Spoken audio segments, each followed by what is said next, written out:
So vandag praat ons oor ons recruitmentproses by IR Olaf. Hoe werk dit? Ons fokus op IT, finance en engineering kandidate.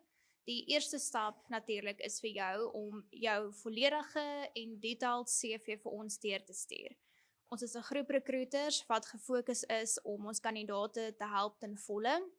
Ons sal dadelik in kontak met jou kom, jou terugvoer gee oor jou aansoek.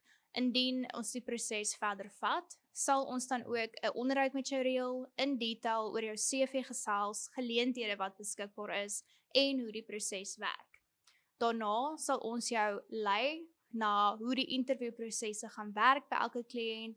Ons sal jou voorberei vir elke liewe stap wat daar is.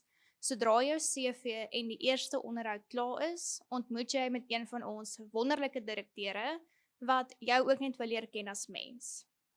Ons doen hierdie ook sodat ons kandidate op die beste moontlike manier aan ons kliënte kan stuur.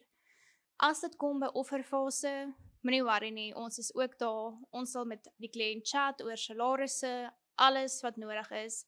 Jy moet net jou vertroue in ons sit en die eerste stap vat en jou CV vir ons stuur. Oh, I've got a plan so grand, so bright, sending job offers left and right.